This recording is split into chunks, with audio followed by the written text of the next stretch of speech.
Salam sejahtera untuk semuanya. Perkenalkan, nama saya Muhammad Bob Antoni. Saat ini saya bekerja sebagai dosen tetap di Universitas Serang Raya, Fakultas Teknik, Program Studi Teknik Industri. Adapun mata kuliah yang saya ampu saat ini, yang pertama mata kuliah analisis dan perencanaan perusahaan, yang kedua mata kuliah analisis dan estimasi biaya, yang ketiga mata kuliah elemen mesin, dan yang keempat mata kuliah kesehatan dan keselamatan kerja atau K3. Pada kesempatan ini saya akan membahas terkait dengan mata kuliah K3 atau kesehatan dan keselamatan kerja. Mata kuliah K3 merupakan mata kuliah pilihan. Mata kuliah K3 ada di semester genap, yaitu semester 8. Total SKS adalah 2 SKS. Kemudian untuk kode mata kuliah MKTK 12C456. Mata kuliah K3 ini membahas tentang pengertian ruang lingkup dan pengetahuan kesehatan dan keselamatan kerja atau K3 yang merupakan program integratif di dunia industri. Mata kuliah ini berupaya memberikan pengetahuan kepada mahasiswa tentang konsep kesehatan dan keselamatan kerja secara umum dan keterkaitannya dengan bidang keahlian lainnya dalam keilmuan teknik industri. Fokus utama dari mata kuliah ini adalah memberikan pengetahuan kepada mahasiswa tentang bagaimana menyusun suatu perencanaan, pengendalian, dan pengawasan pada berbagai elemen di bidang kesehatan dan keselamatan kerja. Capaian pembelajaran mata kuliah K3 ini atau CPNK, yang pertama, mahasiswa mampu memahami konsep dasar kesehatan dan keselamatan kerja. Yang kedua, mahasiswa mampu memahami faktor-faktor penyebab kecelakaan dan kesehatan kerja. Yang ketiga, mahasiswa mampu memahami undang-undang dan peraturan dalam kecelakaan dan kesehatan kerja. Yang keempat, mahasiswa mampu memahami hygiene perusahaan dan kesehatan. Yang kelima, mahasiswa mampu memahami keselamatan kerja bidang kebakaran, bidang alat mekanik mesin, dan penerapan bidang industri. Yang keenam, mahasiswa mampu memahami bahan berbahaya dalam keselamatan dan kesehatan kerja. Yang ketujuh, mahasiswa mampu memahami desain produk dan ergonomi dalam sistem keselamatan kerja. Yang kedelapan, mahasiswa mampu memahami, menyusun, melaksanakan, dan mengkomunikasikan penerapan sistem manajemen kesehatan dan keselamatan kerja industri atau SMK 3. Dan yang kesembilan, mahasiswa mampu melakukan penyuluhan dalam upaya pencegahan terhadap kecelakaan kerja dan penerapan ISO atau International Standard Organization 40001. Materi-materi pembelajaran selama satu semester ini, yang pertama, materi terkait dengan undang-undang dan organisasi keselamatan kerja. Materi yang kedua terkait dengan peranan kesehatan dan keselamatan kerja dalam dunia industri.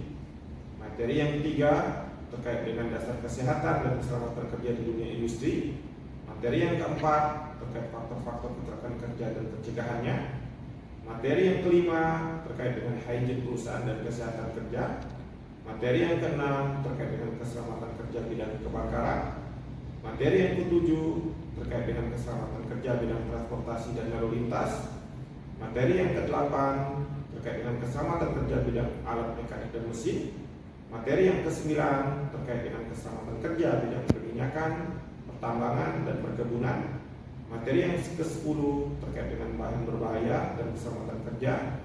Materi yang ke-11 terkait dengan peralatan perlindungan diri, desain produk, ergonomi, dan penerapan teknologi tepat guna dalam keselamatan kerja. Materi yang ke-12 terkait dengan investigasi kecelakaan kerja dan pencegahannya.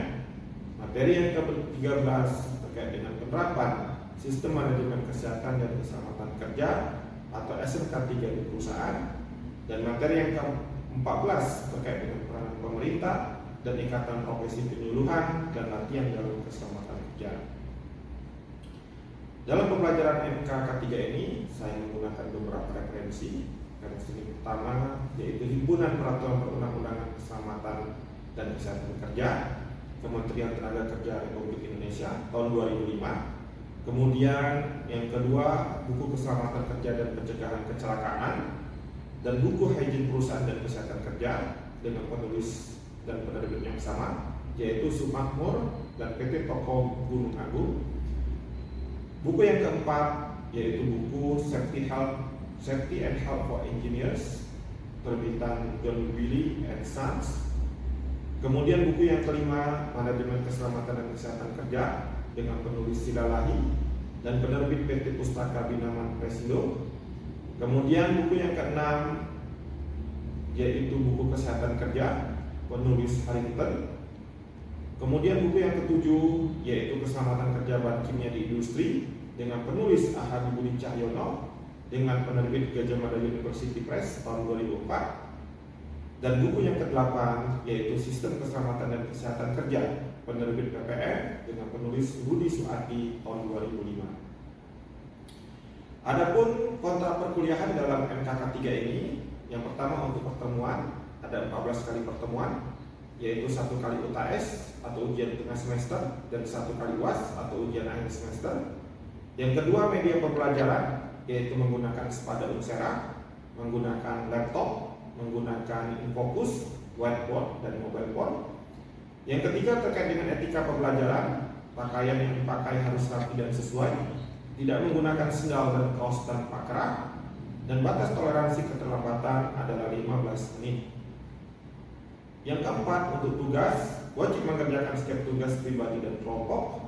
Dan yang terakhir, terkait dengan kehadiran, minimal kehadiran adalah 75%. Metode yang pembelajaran yang saya pakai dalam mata kuliah MKK 3 ini, yang pertama ceramah, yang kedua diskusi kelompok, yang ketiga praktek, yaitu menghubungkan teori dengan praktek berkaitan dengan identifikasi bahaya dan pengendalian risiko atau IBPR, dan yang terakhir studi kasus terkait dengan permasalahan mengenai K3. Untuk penyampaian materi, yang pertama akan saya sampaikan melalui slide PowerPoint, Word, dan Excel yang telah saya buat. Yang kedua, melalui buku pegangan sesuai dengan referensi. Yang ketiga, melalui modul yang saya bagikan ke mahasiswa. Untuk media interaksi yang saya pakai, yang pertama WhatsApp untuk komunikasi 2 arah. Yang kedua, Sepada Unsera dalam pengiriman materi pembelajaran K3. Yang ketiga, menggunakan Google Drive untuk pengelolaan pengiriman tugas. Dan yang keempat, menggunakan LCD, Infocus, dan whiteboard, digunakan ketika penyampaian materi dan presentasi mahasiswa. Untuk komponen penilaian atau assessment, saya bagi 3. Yang pertama akademik sebesar 70%, dengan tugas atau kuis bobot sebesar 25%, kemudian UTS dengan bobot 30%, dan UAS dengan bobot 45%. Yang kedua untuk sikap, yaitu kesopanan dan kedisiplinan sebesar 20%, dan untuk yang ketiga, kehadiran itu sebesar 10%. Berikut saya sampaikan video pembelajaran terkait dengan mata kuliah K3, Kesehatan dan Keselamatan Kerja. Terima kasih. Assalamualaikum warahmatullahi wabarakatuh. Salam sejahtera untuk semuanya. Apa kabarnya hari ini? Sehat? Alhamdulillah. Semangat ya? Oke. Pada kesempatan ini saya akan memberikan materi sesuai dengan silabus yang saya berikan, yaitu materi terkait dengan Undang-Undang Keselamatan Kerja ya. Jadi Undang-Undang Nomor 1 Tahun 1970. Memang undang-undang ini sudah lama, tapi sampai sekarang undang-undang ini masih dipakai ya. Dan sampai saat ini Undang-Undang Nomor 1 Tahun 2020 ini masih dipakai saat ini ya. Oke, sekarang saya memberikan pengertian terkait dengan kesehatan dan keselamatan kerja ya. Jadi secara etimologis, jadi K3 itu memberikan upaya perlindungan yang ditujukan agar tenaga kerja dan orang lain di tempat kerja selalu dalam keadaan selamat dan sehat, dan agar setiap sumber produksi perlu dipakai dan digunakan secara aman dan efisien. Kemudian secara filosofi, jadi K3 itu merupakan suatu konsep berpikir dan upaya nyata untuk menjamin kelestarian tenaga kerja dan setiap insan pada umumnya beserta hasil karya dan budaya dalam upaya mencapai adil, makmur, dan sejahtera ya. Secara keilmuan, K3 itu merupakan suatu cabang ilmu pengetahuan dan penerapan yang mempelajari tentang cara penanggulangan kecelakaan di tempat kerja. Nah, ini dasar hukum dari K3. Jadi tadi yang saya informasi sebelumnya bahwa memang saat ini undang-undang keselamatan kerja ini yang paling banyak dipakai itu Undang-Undang Nomor 1 Tahun 1970 ya. Nah, Undang-Undang Nomor 1 Tahun 1970 ini bermuara dari Undang-Undang tahun 1945 juga ya. Oke, jadi dasar hukum dari keselamatan dan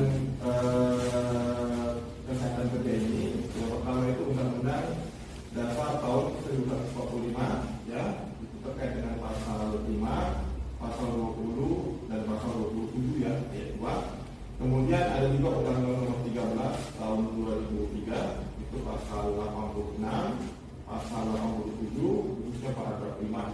Kemudian yang terakhir itu Undang-Undang Nomor 1 tahun 1970. Nah, ini terkait dengan kesehatan dan keselamatan kerja.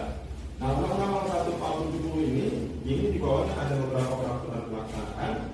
Peraturan pelaksanaan ini ada yang sifatnya khusus, peraturan khusus, kemudian ada yang sifatnya PP, peraturan pemerintah, kemudian ada yang dalam bentuk permen atau peraturan menteri, dan ada yang dalam bentuk SI atau surat edaran. Nah, tujuan dari K3 itu sendiri yang pertama bahwa tenaga kerja itu berhak mendapatkan perlindungan atas keselamatan dalam kerjaannya. Kemudian yang kedua, orang lain yang berada di tempat kerja perlu dijamin keselamatannya. Kemudian yang ketiga, sumber-sumber produksi dapat dipakai secara aman dan efisien. Nah, untuk melaksanakan tujuan K3 di atas dapat dilakukan dengan melalui kampanye, pemasyarakatan, kebudayaan, dan kesadaran dan kedisiplinan ya.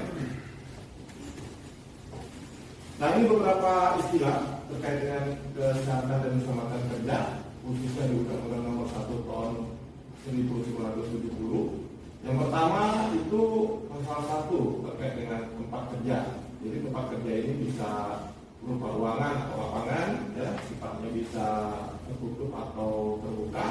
Kemudian ada yang sifatnya bergerak atau tetap ya.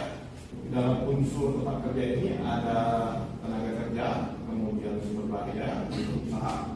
Kemudian ada beberapa istilah lagi yaitu pengurus. Pengurus ini maksudnya puncak pimpinan, bertanggung jawab atau yang mempunyai kewajiban. Ini biasanya ada di level top management. Jadi misalnya kayak direktur, manajer, ini ada di level pengurus. Kemudian ada pengusaha. Pengusaha ini artinya orang yang memiliki perusahaan, jadi orang atau dalam hukum yang menjalankan usaha atau tempat kerja. Kemudian ada direktur. Direktur ini maksudnya direktur tenaga kerjaan ya, dirjen ya, direktur jenderal. Ini sesuai dengan Undang-Undang Nomor 1 tahun 70. Ini sebagai pelaksana, lebih detailnya itu di Kepmen Nomor 79 tahun 1977. Nah, kemudian ada istilah berikutnya pegawai pengawas. Pegawai pengawas ini ada pegawai pengawas ketenaga kerjaan. Jadi biasanya kalau sekarang itu di provinsi sudah ada pegawai pengawas ketenaga kerjaan. Kemudian ada yang sifatnya spesialis. Jadi spesialis itu kalau di tenaga kerjaan itu ada yang misalnya spesialis K3 kebakaran, ada yang spesialis alat angkatan angkut, ada yang spesialis pesawat uap dan tenaga dan lain-lain ya. Kemudian ada juga ahli keselamatan kerja. Nah, ahli keselamatan kerja ini merupakan tenaga teknis berkeahlian khusus dari luar Kementerian Tenaga Kerja. Jadi biasanya dari sisi pemerintah itu tidak mempunyai banyak orang terkait dengan ahli K3. Makanya biasanya beberapa perusahaan itu ditunjuk ahli K3 umum. Ya, ahli K3 ini dikeluarkan surat penunjukan dari Kementerian Tenaga Kerja sebagai perwakilan pemerintah sebagai ahli keselamatan dan kesehatan kerja ya.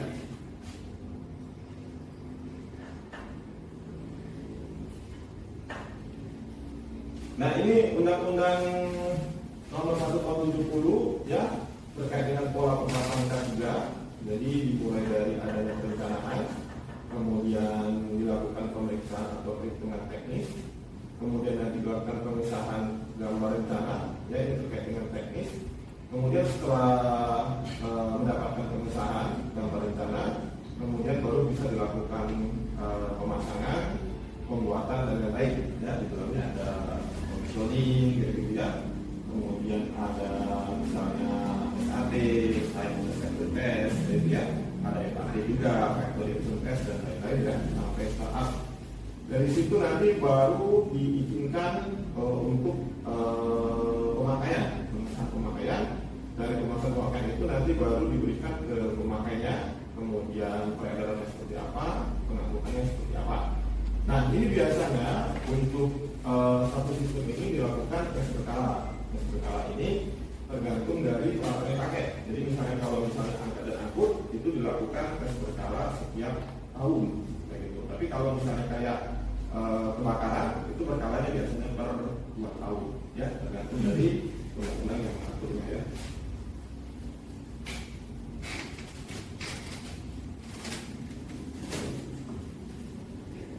Nah, ini sistem kelembagaan pengawasan K3 sesuai dengan Undang-Undang Nomor 1 Tahun 70. Jadi yang paling tinggi itu ada manajer, ya, menteri ketenagakerjaan, kemudian di bawahnya ada dirjen, direktur jenderal, kemudian ada pengawas. Dari pengawas ini ada yang dari pemerintahan, kantor departemen, kemudian ahli K3. Ahli K3 ini yang keluar dari Kemenaker. Jadi sifatnya penunjukan, kemudian ada dokter perusahaan. Jadi dokter perusahaan ini biasanya beberapa perusahaan itu dia menempatkan dokter, ya, nah, dokter ini harus mempunyai sertifikasi dari Perkes, dari Kemenaker. Jadi kalau dia nggak ada sertifikasi dari Perkes, dia tidak bisa sebagai dokter perusahaan, ya. Kemudian ada P2K3. Nah, P2K3 ini singkatan dari Panitia Pembina Kesehatan dan Keselamatan Kerja. P2K3 ini wajib ada di dalam perusahaan. Biasanya sekretarisnya itu harus mempunyai sertifikasi ahli K3 umum. Ya. Dan biasanya ketua dari P2K3 itu adalah puncak pimpinan perusahaan. Puncak pimpinan perusahaan itu maksudnya bisa direktur dan manajer. Ya. Oke, ini terkait dengan kewajiban dan hak tenaga kerja ya di dalam Undang-Undang Nomor 1 Tahun 1970. Jadi kewajibannya memberikan keterangan pada pegawai pengawas, kemudian memakai APD, ya, alat pelindung diri, kemudian memenuhi dan mentaati syarat K3 sesuai dengan peraturan perundang-undangan yang ada. Kemudian hak dari tenaga kerja terkait dengan Undang-Undang Nomor 1 Tahun 70 ini, yaitu meminta pengurus untuk melaksanakan syarat K3, kemudian menyatakan keberatan jika syarat K3 belum dipenuhi. Jadi kalau teman-teman di lapangan ditemukan ada hal yang tidak memenuhi syarat K3 atau membahayakan teman-teman bisa menolak untuk melakukan pekerjaan tersebut. Ya, ini dijamin oleh Undang-Undang Nomor 1 Tahun 70 Pasal 12.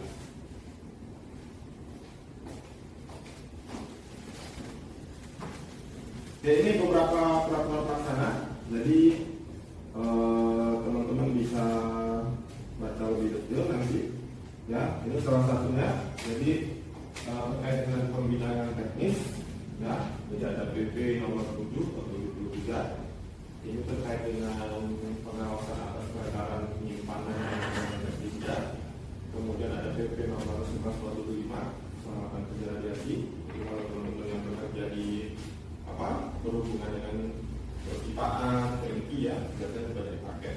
Pipa itu misalnya setelah melakukan instalasi, kemudian pengelasan, ya, jadi ada pengetesan, ya, jadi ada menggunakan penetran, menggunakan NDT, ya, magnetic test, dan lain biasanya radiasi. Radiasi ini biasanya sifatnya random tuh, tapi kadang-kadang ada yang sifat makro. Nah, ini ada peraturan pemerintah yang mengatur terkait dengan keselamatan kerja radiasi ini. Ya. Kemudian ada Permenaker Nomor 04 Tahun 1990 ini terkait dengan syarat-syarat pemasangan dan pemberan kapal. Ya. Jadi ini di cover di undang-undang ini. Kemudian ada Permenaker Nomor 1 Tahun 1992 terkait dengan penyelamatan. Ini biasanya ini untuk tangki-tangki yang skeletal kayak gitu ya, yang di atas yang pressurized, tapi bisa juga untuk yang non-pressurized, ya, tangki yang kayak gitu ya. Kemudian Permenaker Nomor 02 Tahun 83 ini instalasi alat kebakaran otomatis. Nah, ketika teman-teman melakukan desain pada sistem seperti ini, ya, kayak ini misalnya ada chip detektor nih, kayak gitu ya. Nah, ini harus memenuhi ke Permenaker nomor 2 tahun 1993 ini, ya. Termasuk misalnya penggunaan alarm secara otomatis, kayak gitu ya. Ini harus memenuhi peraturan ini ya. Kemudian Permenaker nomor 03 tahun 85 tentang 3 asbes, tapi ini sudah tidak diizinkan lagi dengan asbes ya. Asbes, jadi kalau teman-teman di lapangan ditemukan penggunaan asbes itu sudah tidak diizinkan lagi, sudah tidak boleh ya. Termasuk blanket tuh, kalau misalnya teman-teman pengelasan ya, itu banyak menggunakan blanketnya itu blanketnya asbes, sekarang nggak boleh lagi. Jadi harus menggunakan blanketnya non asbes ya. Gasket juga tuh ya, gasket pipa itu kalau dulu banyak menggunakan yang menggunakan asbes, sekarang nggak boleh lagi ya. Yang grafik itu jadi harus yang non asbestos karena bisa nyebabin kanker dan lain-lain ya. Kemudian Permenaker nomor 4 tahun 85 pesawat tenaga dan produksi ya, ini kayak mesin CNC dan lain-lain ya. Kemudian Permenaker nomor 05 tahun 85 ini terkait dengan pesawat angkatan angkut kayak tren ya, mobil tren dan lain-lain ya. Oke, terus kemudian ada juga peningkatan kelembagaan dan sistem ya. Salah satunya ini misalnya Permenaker nomor 04 tahun 1997 terkait dengan P2K3 serta tata pendidikan hari keselamatan kerja ya. Kemudian Permenaker nomor 04 tahun 95 perusahaan jasa K3 PJK3 namanya. Jadi kalau teman-teman melakukan inspeksi itu tidak boleh dilakukan oleh perusahaan yang tidak terdaftar PJK3 ini ya. Kemudian ada Permenaker nomor 05 tahun 96 terkait dengan K3. K3 ini sistem manajemen K3. Jadi kalau di standar nasional itu ada ISO 45001. Oke, itu mungkin penjelasan dari saya terkait dengan undang-undang kesehatan dan keselamatan kerja, khususnya Undang-Undang Nomor 1 tahun 1970 ya, yang saat ini masih dipakai di Indonesia. Oke, ada pertanyaan? Pak, ya. Jadi mau nanya, misal saya mau jadi KSC officer, apa yang harus saya lakukan amalannya? Oke, terima kasih ya untuk pertanyaannya. Jadi kalau teman-teman ingin menjadi seorang ahli K3 ya, kerja. Jadi yang paling pertama teman-teman yang harus lakukan, teman-teman harus mengambil sertifikasi ahli K3, ahli K3 umum. Ya. Nah, ketika teman-teman sudah mengambil ahli K3 itu, maka teman-teman sudah kompeten sebagai KSC officer. Ya. Nah, ahli K3 umum ini, ya, ketika teman-teman ikut di dalam training, jadi teman-teman dapat sertifikat sebagai calon ahli K3 umum. Nah, ketika teman-teman ditempatkan di sebuah perusahaan, nanti baru itu nanti surat penunjukan sebagai ahli K3 umum. Yang mengeluarkan surat itu biasanya dari dirjen langsung, ya, Kementerian Tenaga. Nah, dari itu nanti teman-teman dapat semacam SIM, ya, itu namanya lisensi K3 umum. Nah, jika teman-teman pengen masuk sebagai KSC officer, pertama kali yang paling utama adalah teman-teman harus mempunyai sertifikat ahli K3 umum.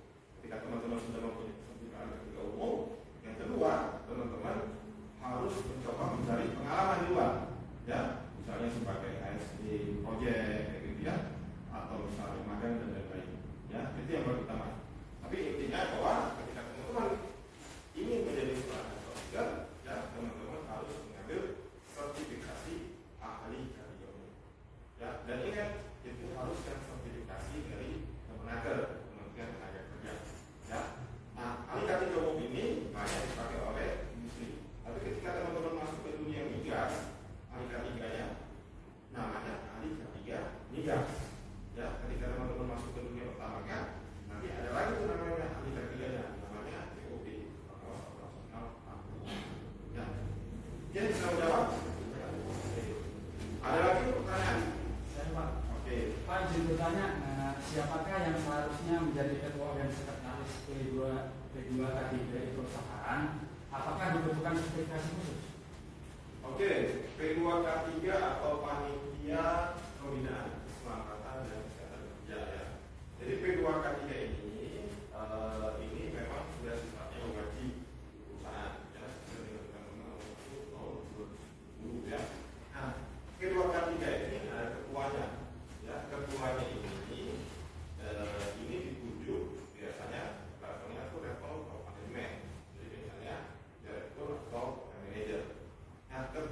P2K3 ini nggak perlu orang yang tahu tentang K3 secara detail, tapi dia mempunyai decision maker untuk menentukan arah ke depan dari perusahaan seperti apa. Nah, di bawah P2K dan P2K3 ada sekretaris P2K3. Nah, sekretaris P2K3 ini biasanya ditempati oleh seorang HSE manager. Ya, HSE manager ini sebagai sekretaris P2K3. Nah, sekretaris P2K3 ini harus mempunyai sertifikasi sebagai ahli umum. Itu aturannya seperti itu. Nah, di bawah sekretaris P2K3 itu ada anggotanya. Anggota ini terdiri dari seluruh karyawan yang ada di perusahaan, perwakilan dari masing-masing departemen, dan satu lagi harus ada perwakilan dari serikat buruh. Ya, harus ada perwakilan dari serikat buruh. Ya, nah jadi untuk P2K3 ini ketuanya itu dari departemen, ya bisa dari brand manager, direktur, khusus untuk sekretarisnya itu dari safety, ya biasanya HSE manager. Sertifikasi sebagai sekretaris P2K3 itu harus ahli ekonomi yang masih aktif. Oke?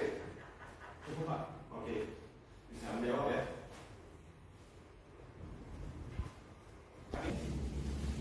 Oke, tadi sudah ada 2 pertanyaan ya. Nah, ini saya mau memberikan list ya, 1 pertanyaan dari yang bisa menjawab ya. Jadi saya ada pertanyaan sesuai dengan materi yang sudah saya sampaikan sebelumnya ya. Ini yang bisa menjawab langsung hands up ya, tunjuk tangan, kemudian jawab ya, informasikan namanya ya. Jadi saya mau tanya, apa dasar hukum dari kesehatan dan keselamatan kerja yang selama ini dipakai di Indonesia? Oke, silakan siapa yang bisa menjawab. Oke, silakan. Nama saya dari Kemandi menjawab. Dasar hukum K3 yang dipakai di Indonesia adalah Undang-Undang Dasar tahun 1945, Undang-Undang Nomor 13 tahun 2003, dan Undang-Undang Nomor 1 tahun 1970. Oke. Nah itu jadi ya, jadi dasar hukum dari kesehatan dan keselamatan kerja yang paling tinggi itu adalah Undang-Undang Dasar tahun 1945 itu sebagai undang-undang tertingginya ya. Nah, dan yang paling bawah itu ada Undang-Undang Nomor 1 tahun 2010 tahun 2010 terkait dengan kesehatan dan keselamatan kerja ya. Ya terima kasih sudah menjawab. Mungkin sampai di sini penjelasan saya terkait dengan materi undang-undang kesehatan dan keselamatan kerja. Kalau ada kekurangan saya mohon maaf. Terima kasih atas kehadirannya hari ini. Assalamualaikum.